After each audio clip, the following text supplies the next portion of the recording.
Well, good afternoon. Welcome all.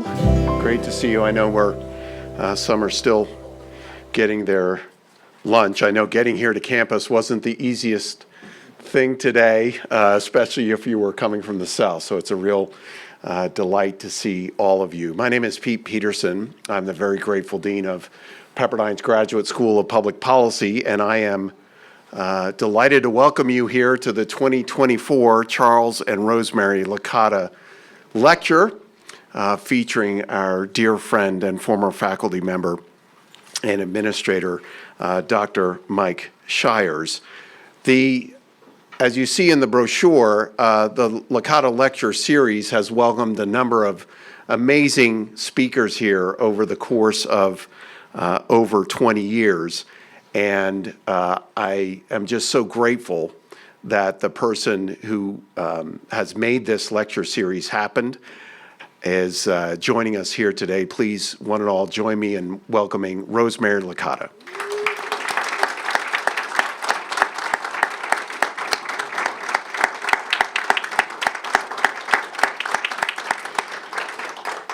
Well, it makes sense that not only in this lecture are we welcoming Rosemary and her many friends here today, but also one of Rosemary's friends, Dr. Mike Shires. It's fair to say that one of the questions that has confronted academia over the last few years, and particularly since the events of October 7th, has been the question as to whether academia has lost its way regarding its founding mission, which has been traditionally the pursuit of truth. The pursuit of truth itself really can only be encountered or followed if there is a willingness to welcome various points of views. The field is now called viewpoint diversity on many college campuses, and certainly one wonders whether this is something that is welcomed on a number of college campuses. At the same time, there are exciting things that are happening across the academia, across higher education, experiments and real new institutions being founded, and founded on this premise that if we are to prepare a next generation of public leaders to pursue the truth, they need to be able to do it in environments that welcome and encourage different points of view. Seems rather logical and traditional that the pursuit of truth should be held as the highest goal. It certainly is here at Pepperdine, where one of the affirmations is that the truth, having nothing to fear from investigation, should be pursued relentlessly in all disciplines. But again, to do that well requires a certain type of academic environment, and one that has been encouraged here at the School of Public Policy, as we certainly do promote the value of viewpoint diversity, free speech, and critical thinking in the preparation of our next generation of public leaders. And one of those really founding faculty members here of the School of Public Policy is Dr. Mike Shires. Dr. Shires taught with us as a professor, led with us as an administrator for over 2 decades. And just within these last 18 months, took on what is, I think, one of the most exciting initiatives in all higher education when he became Chief of Staff and Vice President for Strategic Initiatives at the groundbreaking University of Austin, or UATX.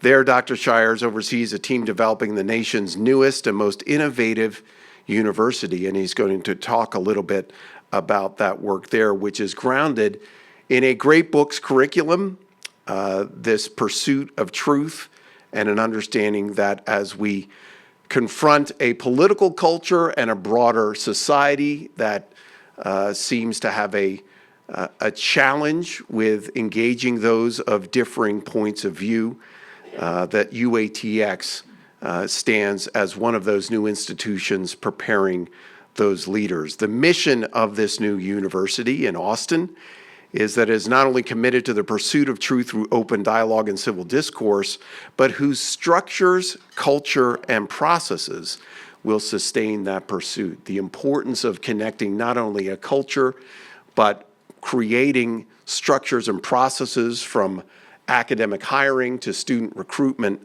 that supports that work is one that will stand the test of time. I'm excited about this conversation, this lecture. As with all of our Licata lectures, the format is Dr. Shires will offer comments for the better part of a half hour or so, and then we'll welcome questions from you all for the rest of our time together. So without any further ado, please join me in welcoming our 2024 Licata lecturer, Dr. Mike Shires.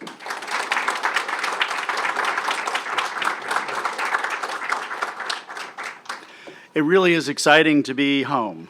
The School of Public Policy here was my home for most of the last quarter century, and I have to admit there are a few moments of culture shock adjusting to not only Texas, but Austin itself.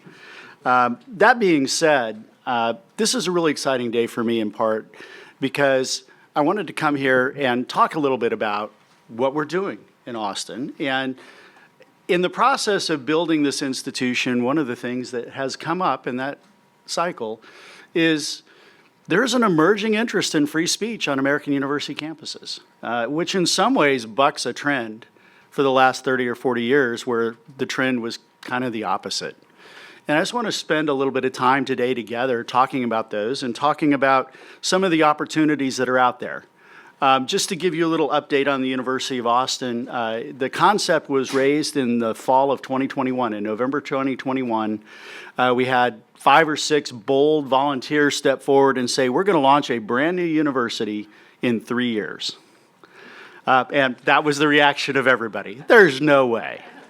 Well, I'm happy to say that we are in the process of recruiting our first class for the fall of 2024, which will actually be just under 3 years. Now, part of what made that happen is there's such an appetite for this issue across the society and across our nation. And it's funny because today the conversation is so focused on the right side of the political spectrum. Wasn't that long ago, well, I'm old, so maybe it was, that it was the left that was crying about free speech. The free speech movement was deeply rooted in the far left of the American political spectrum. And an interesting thing has happened.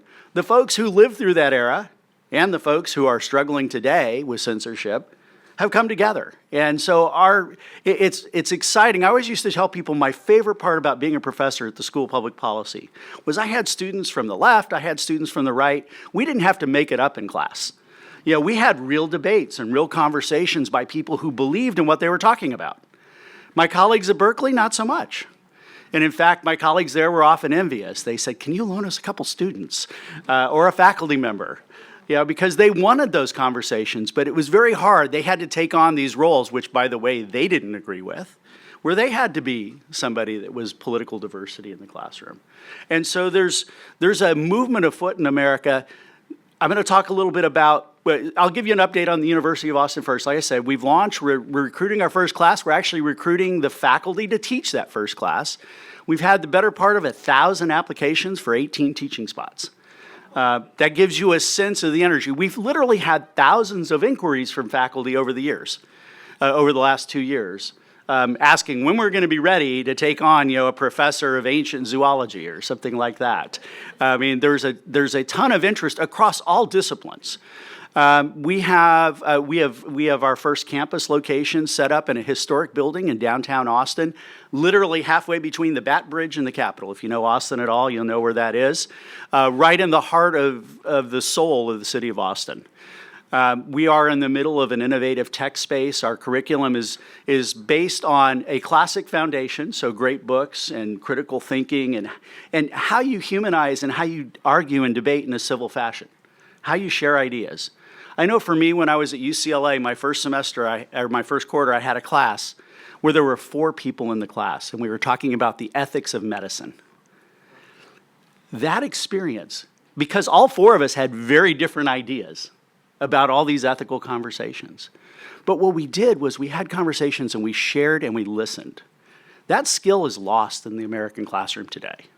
This is part of what we're trying to reinstitute and create a model for. Now, I will say, there's a lot of excitement about what we're doing. A lot of what we're doing is proof of concept.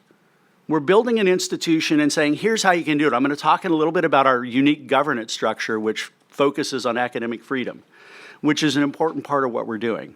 But as we've done this, I've come to appreciate two things about free speech and about the ability to have the conversations we need to have. And there are two aspects that absolutely have to be present and that are decreasingly present on university campuses across America. The first is humility. You have to be willing to accept the fact that you don't have all the answers. You don't know the truth as the truth actually is. You have pieces of it, perhaps, but you don't know all the answers.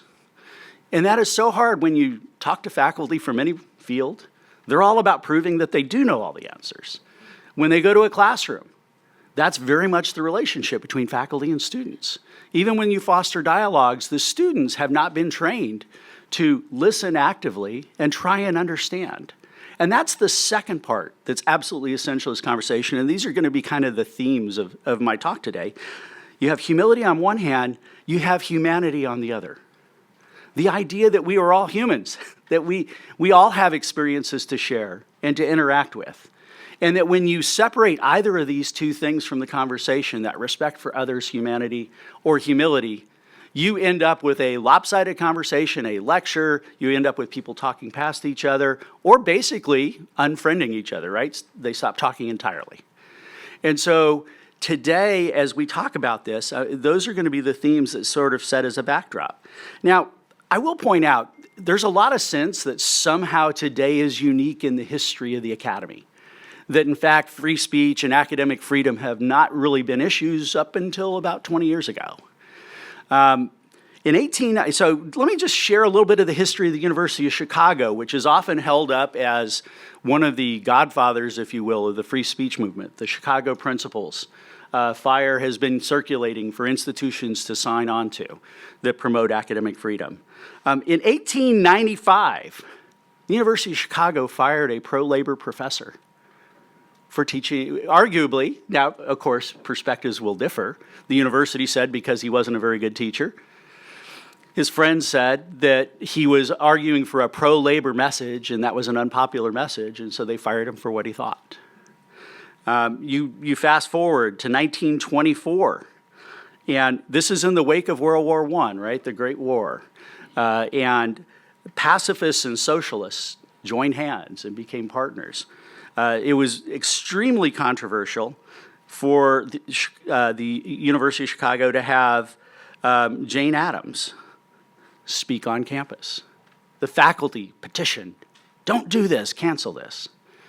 The leadership of the university let her speak.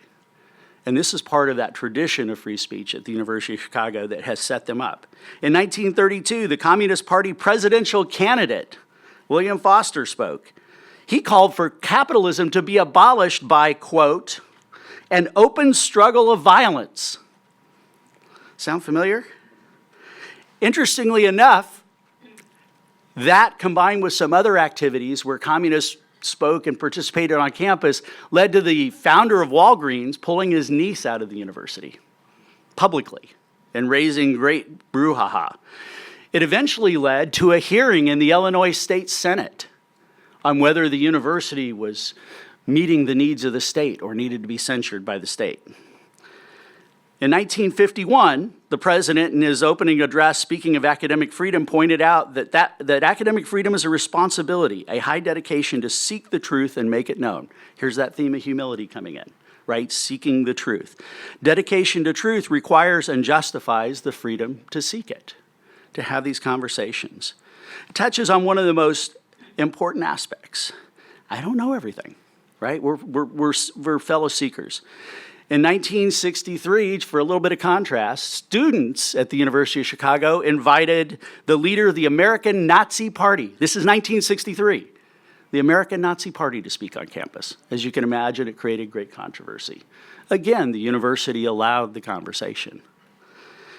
1967, the University of Chicago is, like all other universities in America, in the middle of all the protests associated with the Vietnam War. Many people are aware of the Chicago Principles, which talk about academic freedom and promoting free speech on campus. 1967, a report was prepared by a group led by a gentleman named Calvin, who pointed to the fact that the institution itself should be neutral in these conversations, that it shouldn't be taking a position. These are kind of the foundations today, and think about this is 50 years ago, plus, it is actually 57 years ago, almost 60 years ago, that these conversations are happening. These are the underpinnings of the debate today. I mean, these are the conversations that if universities engage in these issues, they go to. These are the reference points. So this is not a new conversation. But why does it matter? Why is free speech so important on the university? How many of you have heard of the Ivory Tower? Right? It's this metaphor for the university that says it's this bastion of brilliant knowledge that's totally irrelevant to the rest of the universe, and it hides in its own little corner. If you think about that bastion, though, what is the value of that? In fact, that isolation for many issues is good. If you think about, and I mean, we all have been through COVID, you think about the laboratory experience where you're trying to figure out how to treat a pathogen. What do? You create a laboratory, you seal it, you protect that pathogen, you protect the rest of society from it while you tinker with it.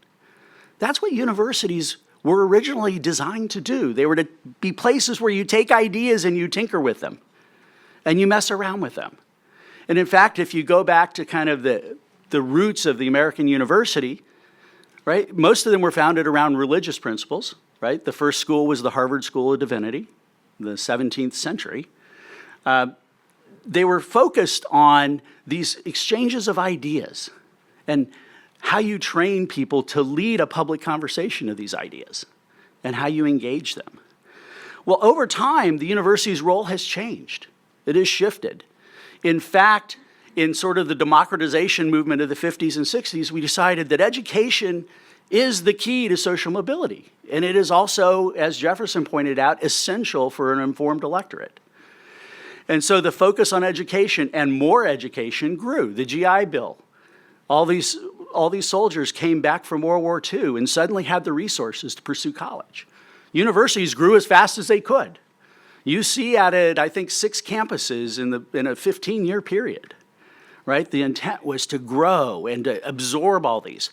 Well, in that process, universities became also the hub for professional education, for training in the professions, whether it be the elite professions like math and law, where you actually need high levels of intellectual input, or whether it's at the community college level, where, in fact, community college training programs replaced a lot of apprenticeship programs in the trades.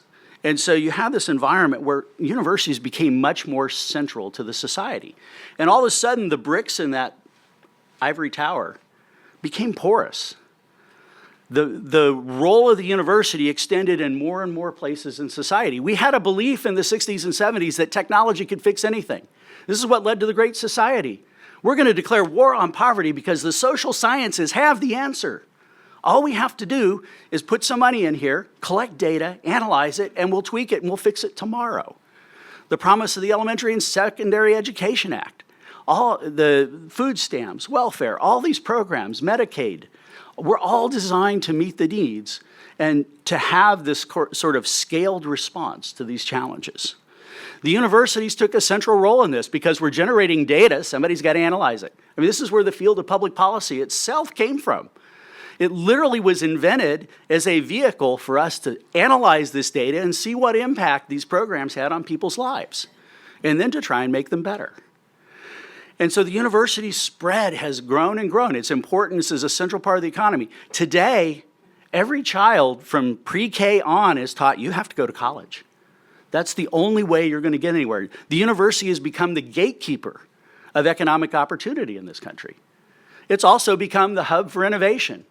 I mean, yes, the private sector plays a huge role, but a lot of the pure research happens only on university campuses. Things like particle accelerators up at Stanford, right? You don't see many corporations with a particle accelerator in their backyard. the universities have expanded their role dramatically. And in fact, that Ivory Tower has now kind of spread. There's windows in it, at least, where people can climb in and out of the stairs. But something else happened during this time.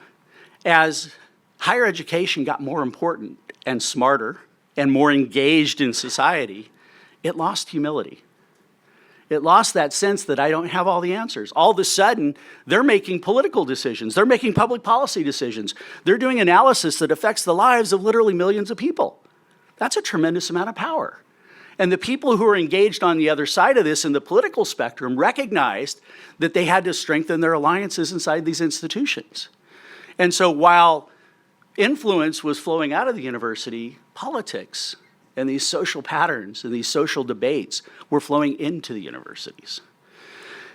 As advocates in the political sphere started to recognize, consolidating power inside the university was an important part of their strategy moving forward.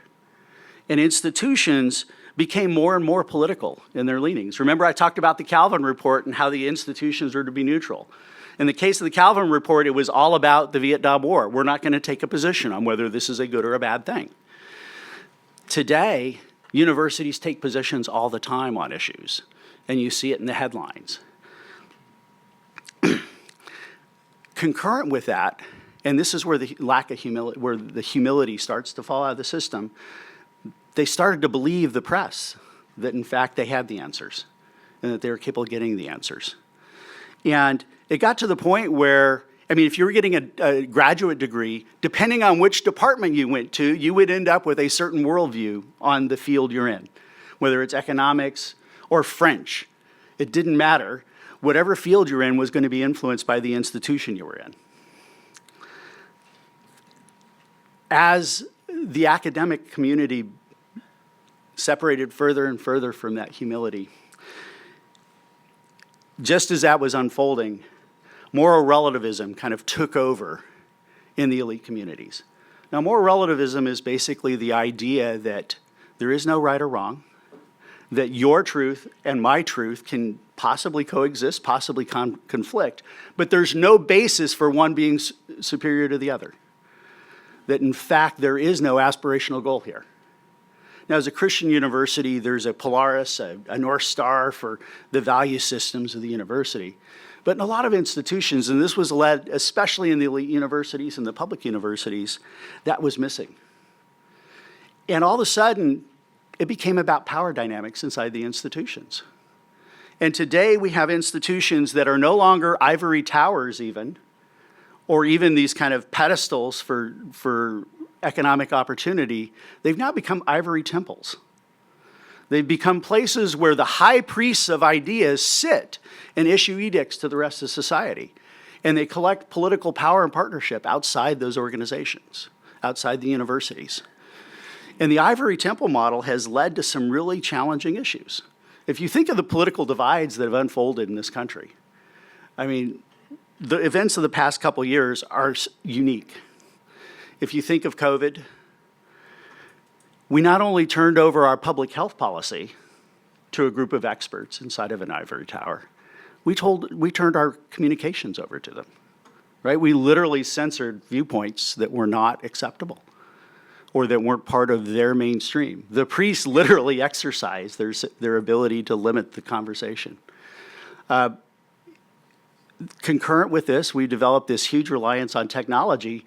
And one of the things I think that shocked all of us was that technology companies would become partners in this. We were used to AT&T, right? The phone company didn't decide if your call went through based on what you were talking about, right? And we viewed this technology as a neutral basis. Today, in many universities, I won't say most, there's a decision on what the dominant theology is of that institution. You know, we hear a lot about DEI, diversity, equity, and inclusion, but there's climate science theologies, there's all kinds of theology. And in some conservative institutions, there's, a right-wing kind of perspective, right? This is not limited to the left or the right. Institutions around their missions have developed these kind of mantras. And it's really unpopular to be in the minority. And in fact, in many institutions, and we see the stories, there's cancellation, right? There's this idea that you're not going to be allowed to speak, even with tenure. And so if you think about academic freedom, one of the premises of academic freedom was that tenure, that your ability to pursue intellectual discourse would somehow protect the academy from this happening. It's taken on many forms, right? It's a gatekeeper role where you have to demonstrate you belong to this church before you can come in. Or it's taken a role where if you want to get promoted, you have to have these ideas. It's been a challenge for institutions. October 7th, a horrendous day in the lives of so many, reignited this conversation about how do you have an orderly conversation on a campus, right? I mean, Claudine Gay in Harvard became a meme, if you will, about the challenges associated with having a limited speech landscape in your university. But it was also about the missing moral landscape in institutions. This idea that we've given up on values and that we can't call evil evil for some reason. And we've entered a new chapter in all of this. DEI has been, and let me just layer on top of this, while these elite institutions are struggling, you have a society that's become so tech dependent on these things. I mean, go anywhere. My favorite place is Starbucks. People are sitting at the table across from each other on their phones, texting the entire, and by the way, I'm as guilty as anybody else. We go there and Anna will ask me a question. I'll say, oh, well, let me look it up. And here I am on the phone, not talking, right? I mean, we've reached a point in our society where we're able to isolate ourselves from people that we disagree with, right? I mean, there was all the unfriending that happened either between the 2016 election or COVID, where people just stopped talking to each other. But people stop talking to each other when they're together, and people stop listening. And so the universities have borne the brunt of a lot of this division. And like I said, it's not just about inside going out, it's about the outside coming in. The divisions that are in our society are in our institutions, in our institutions of higher education. And the result of those divisions has been the ascendancy of certain viewpoints on campus. And because of that, especially with respect to public institutions, legislatures have gotten involved. There's a backlash that says, I'm a taxpayer, I'm paying for this institution, why is it that my son or daughter who thinks differently than that established theology shouldn't be allowed to express their ideas in class or should be penalized for those ideas? In fact, we have 9 states that have now passed some form of anti-DEI legislation. There's more than 80 bills in the last 2 years in 28 states around the issue, and many of them are pending on the floors of legislatures. Things like banning DEI offices, banning DEI training, requiring diversity statements, banning identity-based preferences in hiring and promotion. But here's the thing. How effective do you think those things are? The University of Texas is one of these states. I'm living right in the middle of it, down the street from UT. UT, okay, we can't have a diversity office. So the Office of Diversity and Community Engagement will be rebranded as the Division of Campus and Community Engagement. Same staff, doing the same programs, just a different name. UT San Antonio, the Office of Inclusive Excellence, is now the Office of Campus and Community Belonging. And the University of Houston, who had an actual DEI office, is now the Center for Student Advocacy and Belonging. They just renamed it. Didn't change any of the things. Part of that is because to change, you have to change the culture of the institution. You have to change the theology. And it turns out when people are entrenched, it's very hard to push them out. And so you need to change how you think about the institutions. Legislation is certainly a powerful public statement, but it's clearly not going to be the solution to this on its own. We live in a unique time, though. I would say that after October 7th, everybody is aware about anti-Semitism on campuses in this country, and the tensions that exist in the Middle East have spilled over into our campus corridors. This is a time of opportunity. The horrors of October 7th and the things that have ensued since then have really touched people's lives and nerves in so many ways. And we now have conversations about what does it mean to have free speech on campus in places that before it wouldn't have been tolerated. So how do we do this? Well, let me start off by talking a little bit about what we've done at the University of Austin. So remember, go back to our Ivory Tower for a second for that laboratory of ideas. One of the most important skills that students, as humans, have to learn is how to communicate and touch the lives of others.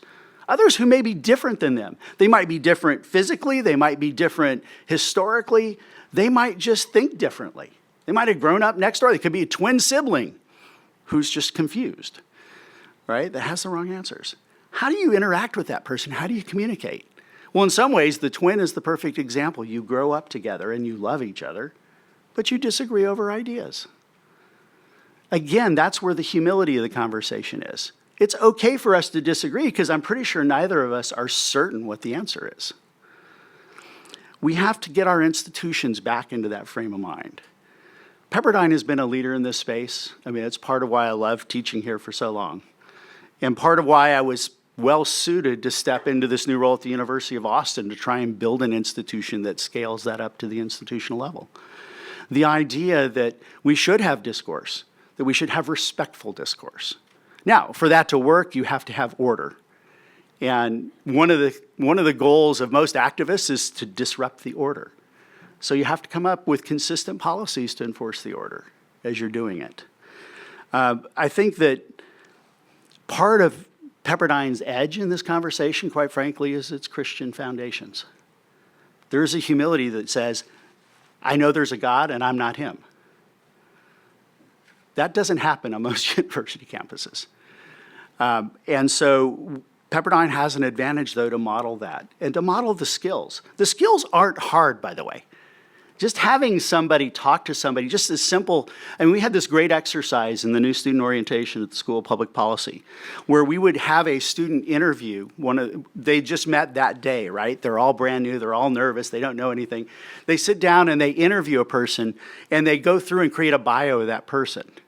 And then their job is to stand up, put their hands on the shoulders, because that human contact is important, and introduce that person to the room. Well, think about the stakes of that. You have to listen because you don't want to get it all wrong because the person who can hold you accountable is standing right in front of you, right? Just basic skills where you learn to actually listen to somebody's ideas. One of the most powerful skills in dispute resolution is actually repeating the other side's argument back to them to make sure that you have understanding and clarification. These are the kind of skills we need to be teaching our students. Now, in large state-run institutions where the educational model is let's put 100 students in seats, or 200 or 350, as the largest classroom at UCLA holds, we put them in seats and we lecture at them. There's not a lot of opportunity for me to gain anything from the person sitting next to me except maybe fixing that picture because the professor erased the board, right? So borrowing their notes. But there's really not those conversations. For it to happen, it has to happen in a setting where real conversations happen. Some of those most powerful conversations, by the way, happen outside the classroom. Once you build that culture, once the students are engaging. My favorite thing about the capstone School of Public Policy here was going past the classroom, and Dr. Coyle used to have this class on foreign policy. And you see students who are working on, U.S. policy towards China, and there's whiteboards across the wall filled with notes on the economy, the demographics, the population, and you see a group of 6 students standing around writing on the board, arguing about, well, is it this or is it that? That's education, that's learning. Now, are they going to get it perfectly right? I'm not sure our State Department can do that. But I can tell you that that process was invaluable to their futures. Those are the kinds of skills that we need to be imparting in our classrooms. And that's the human part of this. This is the humanity, right? First, I have to be humble enough to care what you have to say. And then second, I have to be able to work with you to accomplish it. Now, it's my belief that if we go back and we look at the academic community, so let me tell you a little bit about what we're doing about this at the University of Austin. Now, when we launched the university, we had a debate about whether to engage with a university, something like a Pepperdine, and try and build new models for academic freedom, or whether to do it on our own. And I will tell you, launching a new university from the ground up is not a small thing. It's not a small matter. It's expensive. It requires a lot of people with really strong skills and a ton of dedication. And we have all that at the University of Austin. As we had that conversation, we realized that the institutional structures that are in universities can be part of the problem, whether it's a faculty senate or a tenure policy, or just the legacy of the faculty you have. It's really hard to teach some old dogs new tricks. And so we decided, okay, let's build our own. So we actually, and unashamedly, stole from the US Constitution. We created an executive branch is the obvious one, the president's office and the administration, which is the typical dominant theme at most universities. We had a legislative branch, which was a mixture of the board of trustees and the faculty. And then we created a judiciary, which universities don't have. So at the University of Austin, we have a constitution. It looks a lot, has Article 1 through 6. Looks a lot like the US Constitution. That creates a judiciary for deciding rules of or issues of academic freedom. And so basically, so we don't have tenure, but what we do have is if you feel that the administration or somebody in the university has taken action that prevented you from exercising your academic freedom, you can appeal to this body. And this body is populated by leading scholars who are respected and recognized, who are outside the university. They are not part of the University of Austin. This is their only role. And the idea is that any student, any staff member, or any professor can appeal to this judiciary body if they feel that their rights have been trampled upon. Now, we open in the fall. I suspect we'll have our first case of this sometime about 3 weeks into the semester. But this is one of the things that we wanted to test. And so we have become the laboratory to test this concept and this construct. Now, you might think, well, nobody else can do that. I mean, Harvard has actually been talking about adopting a version of this for adjudicating some of the issues they have on their campus and other elite institutions across the country. We were inspired by some of those conversations. On our board, and the author of our Constitution is Neil Ferguson from the Hoover Institution, who led our conversation. But it took us the entire 2 years of developing the university to develop this document. We're excited about it. We think it's actually going to create those avenues for change.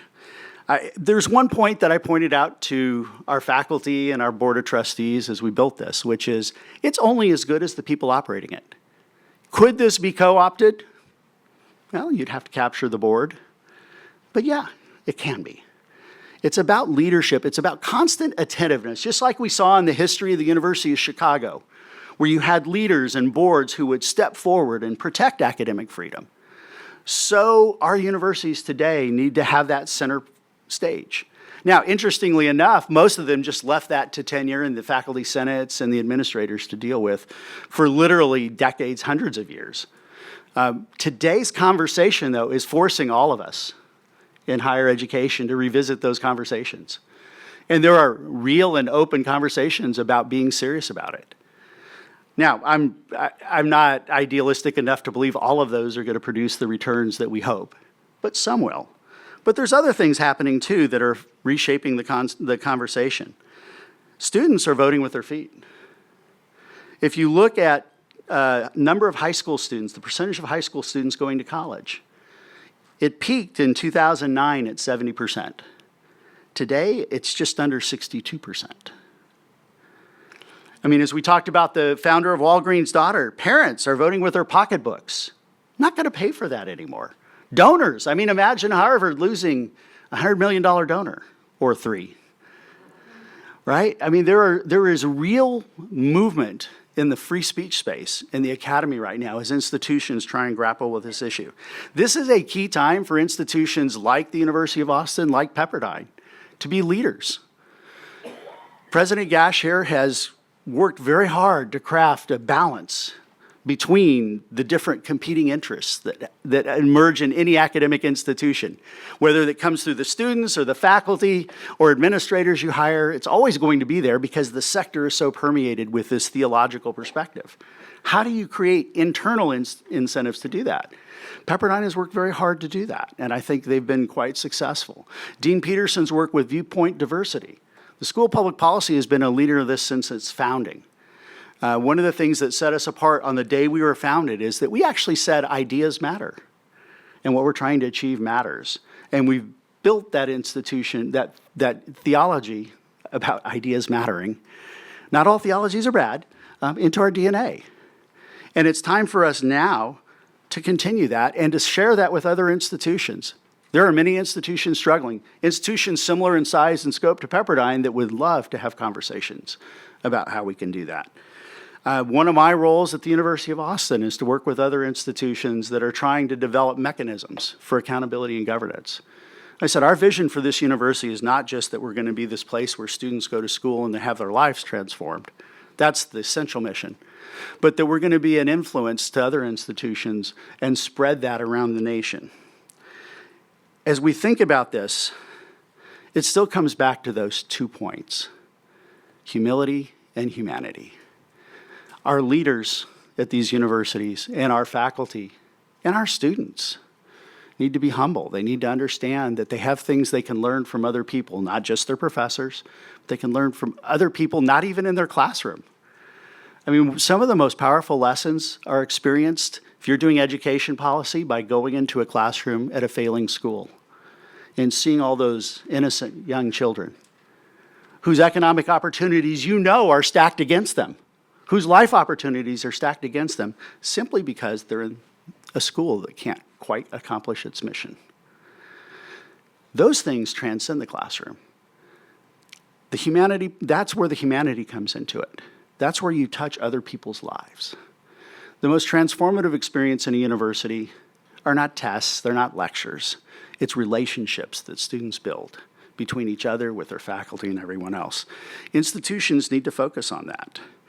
There's a message, and this one I don't have an answer to. Technology is an enemy to all of this. It is inhuman. It is in some ways not humble. As we separate ourselves with our phones and our devices and we don't interact and don't experience life with those around us, it's harder and harder to find commonality and common grounds. But we have to. And I would argue, and I know in our classrooms at the University of Austin, for the first year, cell phones will not be allowed. You can't have them out. Can't be texting, can't be shopping at the Coach store. I had a student do that. Can't be doing those things. You actually have to at least be present. You may be bored, but you have to be present. But it's small things like that, though, that reestablish these relationships. It's also, and this is one of the things about Pepperdine that is, in my opinion, maybe the coolest thing. Yeah, I'm from the 80s. Cool is a thing. George Pepperdine wanted Pepperdine to serve the poorest people in Los Angeles. That was his vision. It wasn't about the elite. It wasn't about the wealthy. It wasn't about the affluent. In fact, it was highly controversial to come to Malibu because you were leaving the inner city behind. The original campus for Pepperdine was next to Watts. In fact, during the Watts riots, I believe the high school gym was used as the police command post. It was embedded in a community with great needs. Today, unfortunately, we don't have to go all the way downtown to find communities with great needs. But it's that engagement with our communities that will allow our universities to be social actors for good. As I like to tell my students, virtual reality is not real, despite the cool glasses. Actually, they're kind of dopey looking, but it's not real. But that is where we have to go. At the University of Austin, that's part of what we try and build into our DNA. I know that's the DNA here at Pepperdine. We need to spread that contagion to other institutions, and we need to be intentional about it. It can't be accidental. You have to help people find the way. So, again, at the end of the day, it's about humility and humanity. And all the rest of it is just kind of ways to get to better places together if we have those two things. So thank you for your time today. I'm happy to take questions.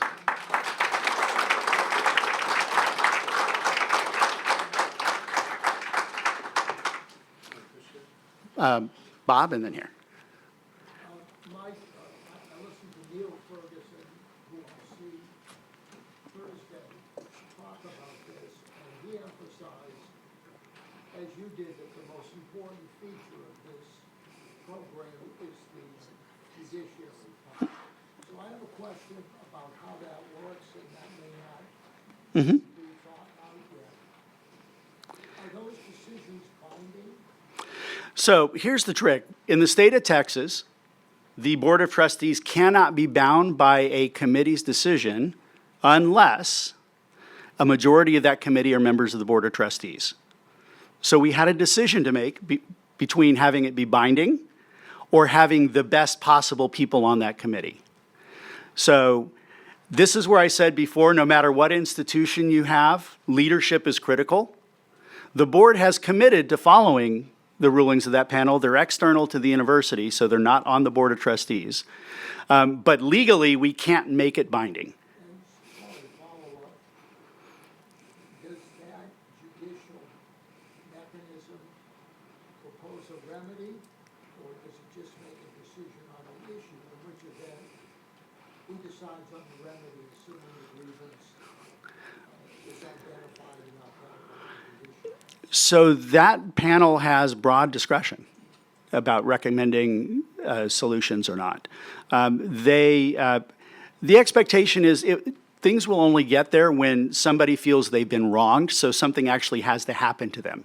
It's not like the Supreme Court today where they're asking, does the president have immunity because it might affect these 3 trials, right? In this case, there actually has to be a wrong. And if there is a wrong, then the panel actually has the authority to recommend to the board, who has agreed to follow their direction, that it be reversed or changed however they see fit. Dr. Shea, thank you. The question I have, does media have any role in this freedom of speech? Because when you watch the news almost every night, one side says something, the other side doesn't like it, it's hate speech, and you should not say this anymore. So that is I think the issue even with the media, because a lot of people are not at the university. Most of the people watch the news. That's the problem. The second question I have, let me be extreme. Does someone like David Duke has right to express his view? I think everyone has the right to express a view. Whether people accept it or reject it is a separate conversation. So let me go back to the first question about the media. I think that the challenge with the media is this. The media are no longer, we put freedom of the press in the first line of the Bill of Rights, right? This was intended that these institutions would hold the government accountable. Now, has the press been biased in the past? We've all heard of yellow journalism, and there's a long history of challenges, right? Most cities had a Democrat newspaper and a Republican newspaper back when newspapers existed, right? There was always been this tension about how objective is your media. But the idea was if you have enough of it, that you get all the perspectives at the table. And in the past, it used to be that there were just enough of them that a human being could process it. Well, we still have that same thing today, except now we have 6 trillion websites. And the problem is the information is just completely unusable. It's unfilterable. Now, there are people like Fox News and CNN and MSNBC who will go out and curate that for you and give you stories that stack up into a narrative that they think fits you. Now remember, these are corporations, and their real job, my students always grimace when I say this in class, any TV station's job is to keep you there between the advertisements. That's literally it. All the programming between that is literally to keep you there till the next ad. And so they're looking at who their customer base is, and they're curating the content that they know is going to resonate with those customers.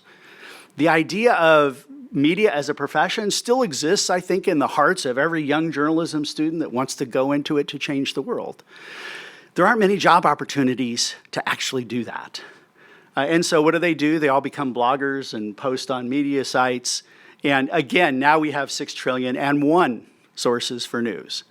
It is a real problem in our society.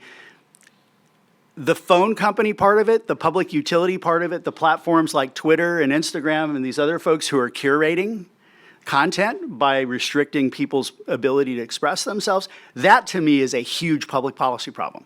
I mean, I still see this, and I understand they're private companies, but they've become utilities. And it's just like Xerox used to hate it when you'd say, I'm going to make a Xerox of this paper because it ruined their trademark, right? Kleenex had the same problem. Give me a Kleenex. Okay, well, they didn't say, give me a tissue, therefore Kleenex is no longer protected trademark. These guys are jealously protecting their domains, and they have the money to do it through influence.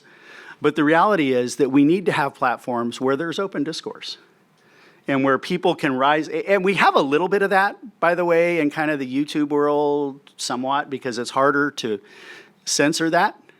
They still do, but it's harder because it's video, so there's a lot of content in it. But that is a serious problem for our society, and I'm not sure that we have a good solution for it yet. Now, it may come the day when any one of us can have our own blog platform. I mean, we can do that now, right? You can just pick up your phone and say, I want to blog. So it's possible that the volume of that will eventually lead us to curating things. What terrifies me, and this should terrify all of you, is the role of AI in this. Because what Google now does is they don't just censor you, but they actually censor the questions you get to ask. They don't tell you that, but you ask a question about something and they change it to give you the answer they want to give you. We saw it in a couple examples recently of some of the highly curated AI platforms, but it's happening across the board. Sure. So you have 1,000 applications for your teaching positions. Mm-hmm. How do you weigh the ideological perspective of these potential candidates, given your goal of having a campus of free speech? Well, it's a really good question. We have another problem too when we're recruiting, which is typically when you hire faculty, you have the faculty interview them, but we have no faculty. So how do you do that? And this gets into that kind of question of how you do curation, how you get a diversity of ideas and perspectives. The first is that you come up with some standards for scholarly performance, for teaching performance, and you look at those things first, and you make that your first filter. And you get down to, say, 100 candidates doing that. Then you go through and you look for creativity and some of the other attributes, entrepreneurship. I mean, these faculty are going to be building all the faculty processes in July. In other words, we don't have faculty committees yet because we don't have faculty. In July, we will have faculty, and they will have to build that infrastructure. So we need faculty who can operate in that environment, right, who are willing to take on those tasks and be collaborators and colleagues. In our recruiting process, we've done actually what's turned out to be a really cool thing. We bring them in 6 at a time. And so we have a body of faculty in the room interacting with each other, and we get to see how they interact with other faculty. Now, we are not heartless. We don't have 6 people competing for the same slot in the room at the same time. That would be cruel. It would be interesting. It'd be kind of like Survivor or something, I guess. But we do watch how because we want to be an interdisciplinary institution. We want people to be able to talk to people from multiple perspectives and disciplines. We want them to be able to reach out to different audiences. So when they do their job talk, okay, maybe I'm talking to a sociologist, maybe I'm talking to an astrophysicist. How do I reach different audiences, right? That goes to show us kind of their ability to reach across conversations. And then once we've done all of that, at the final decision point, we kind of look at the balance there. And what usually happens is there's 10 really obvious candidates, and then the other 8 spots, there's pretty good candidates across a variety of dimensions. And at that point, we try and make sure that we have a mix of perspectives if it hasn't already been picked up. What I found is that excellence doesn't have an ideology attached to it, that you find really good people across the spectrum. And that's been our experience in our recruiting. We've had people from a wide range of backgrounds, just like our donors come from a wide range of backgrounds. Hey, Dr. Shires, thanks for coming today. I'm curious, do you think youthful neutrality is possible and ideal for a professor regarding moral values and objective truth? And then also, are you worried that professors can use the idea of youthful to strengthen students' pursuit of championing truth, but to free themselves from duty to a higher calling? There's a lot in that question.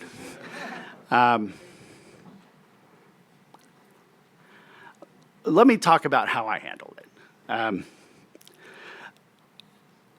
As somebody who's experienced in the field of public policy, if somebody's making an argument that's one-sided, I'm pretty aware of that. And so my challenge as a professor then is to help that student see other perspectives. The idea that I would somehow escape my duty to do that for students, there are faculty, I'm sure, who do that. But if you are a committed teacher who want to transform your students and want to grow your students, then you have to engage them. Now, again, moral relativism, as I mentioned before, I think is one of the worst things that happened to the academy. Because it removed the humanity and it removed the humility. I mean, moral relativism says, I'm the arbiter of all that's true.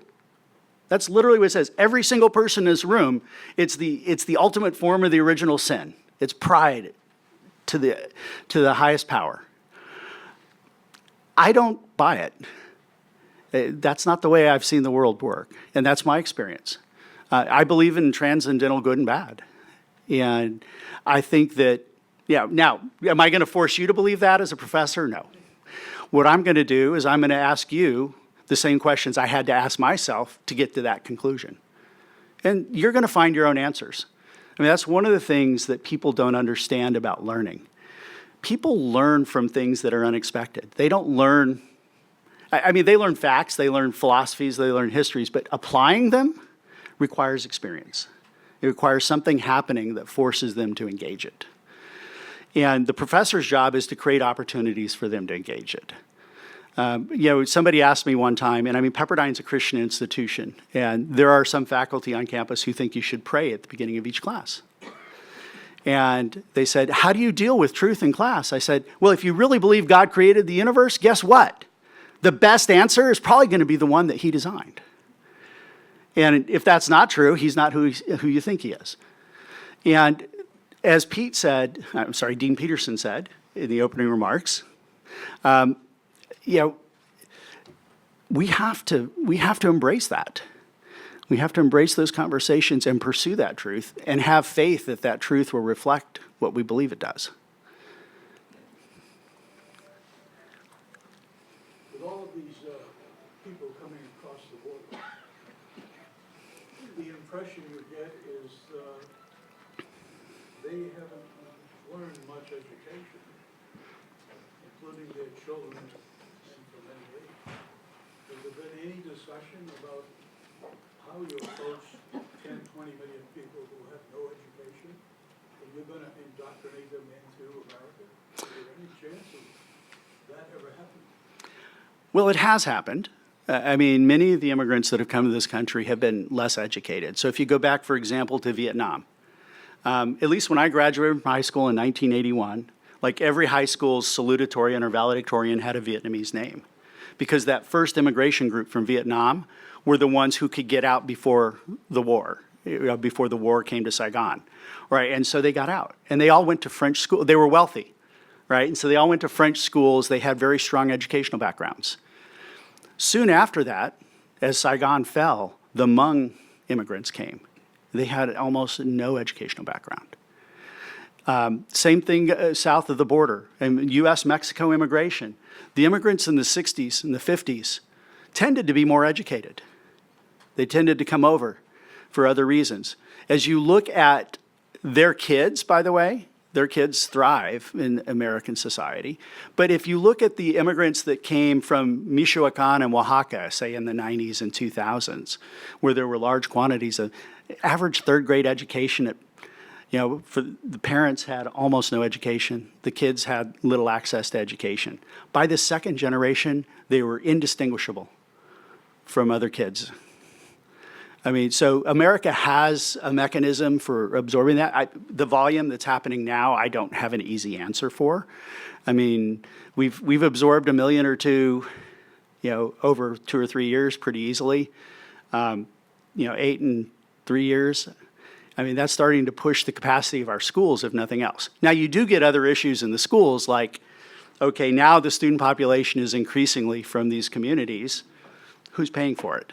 And you get sort of dynamics where property tax issues become big for school districts and things like that. So I think we'll definitely see some fallout and consequences in K-12 across the country. We're already seeing that in Texas, especially in the border communities.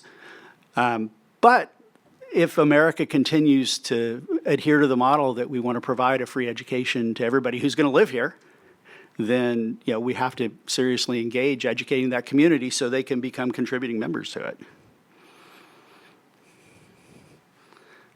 Other questions? Yeah.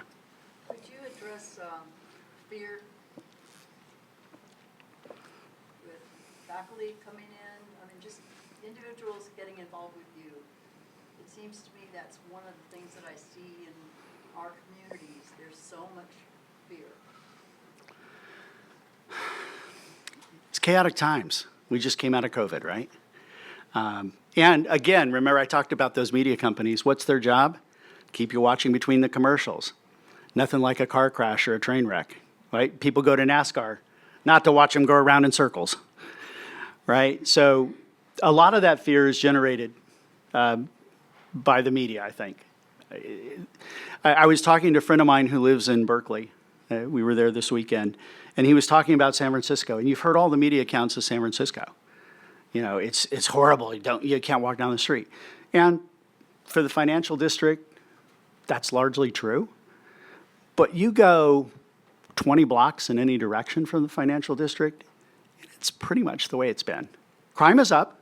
I mean, crime is definitely up. That's a separate set of issues in terms of what kind of disincentives do you create for bad behavior, which San Francisco has just said we're not going to have any, and so people are behaving badly.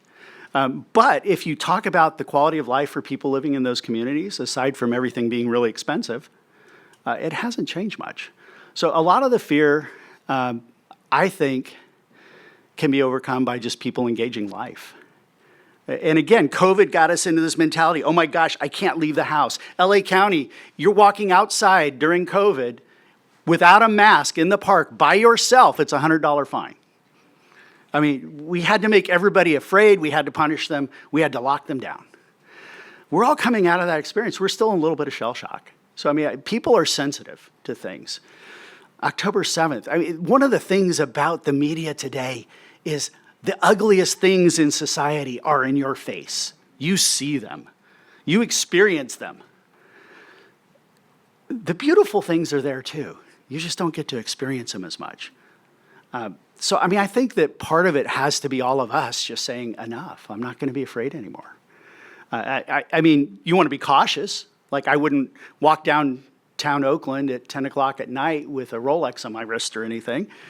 But at the same time, you want to live your life. And and more importantly, and this goes back to my talk about humanity, you want to engage in people and community. You want to get involved with other people. And by the way, this disassociation community is not new. Robert Putnam wrote a book like 30 years ago called Bowling Alone, which lamented the end of bowling leagues and Elks Clubs and Moose Lodges and all those organizations as people disengaged from their communities and got caught up in their own worlds. So this has been a trend that's been coming on. It's just the social media environment has accelerated it. And then COVID just blew it up. It's like, there are no social organizations for 2 years. Good luck. Now we wonder why suicide rates are up. People have a sense of hopelessness. It's exactly that. They don't have those communities. And that's what we have to foster and build. Now, I think universities are perfect laboratories for that because we have the students' attention and we have some control over them. We get to decide how they get rewarded for their academic activities, and we can have them engage. And that's why I think this is so critical for universities. We have to get this right so that they learn the skills, so that they can interact with that neighbor or that family member and make it a constructive relationship. Please join me in well. Thank you, Dr. Shires.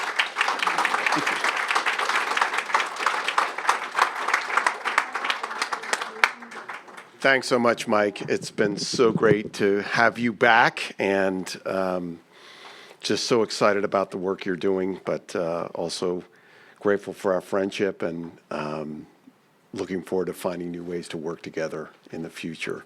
Rosemary, thank you for, it was wonderful, wasn't it? Yes. Well, thank you so much. And B, great to see you. Really terrific addition. I have one more. Yes, please. To thank all my friends, my personal friends that came and had some of your time out from you, but it was worth it because this is what it is. It's a personal flavor, and I appreciate you coming, and you're all in the right spot. Thanks so much, Rosemary. Before we close, I just wanted to give you a quick look ahead to upcoming events that we will be hosting at the School of Public Policy on Thursday. Another luncheon event from 12 to 1 in room 159, which is down the hallway. We'll be welcoming one of America's great experts on U.S.-China relations. Dr. Michael Pillsbury will be giving a talk on that relationship. The title of it is based on his important book, The 100-Year Marathon, China's Secret Strategy to Replace America as the Global Superpower. That will be on Thursday. Then next Tuesday, we will be in downtown Los Angeles for an important half-day conference we're hosting on homelessness. For any of you who are interested in this issue, want to hear some different perspectives, we'll be excited as we welcome a number of speakers, including the former mayor of San Diego, Kevin Faulconer, the former homelessness czar in both the Trump and Biden administrations, Dr. David Marbut, and a number of other speakers, policymakers, activists to downtown Los Angeles for that event. That will kick off at lunch on Tuesday, the 26th, and run through the afternoon. And then finally, our annual Reagan Lecture will take place on Friday, April 5th. That is another luncheon event. We are giving away a lot of free lunches here at SPP. I don't mind telling you that. You're all welcome. That will be at the Reagan Library again on Friday, April 5th. We will be welcoming back to Pepperdine, and in this case, the Reagan Library, our Reagan professor, Princeton's Dr. Robbie George. His talk will be talking about furthering this conversation on campus illiberalism. And again, that will be on Friday, April 5th. Commencement here is an amazing event. That is on April 19th. Everyone is invited. I think it's America's most beautiful commencement exercise. It happens right down, if the weather cooperates, on the front lawn in Alumni Park. Our commencement speaker is the mayor of Dallas, Eric Johnson, and our distinguished alum who will also be speaking is Eli Steele. So those are our upcoming events. Hope to see you at them. Thanks so much for joining us today. God bless, and we'll see you soon. Thank you.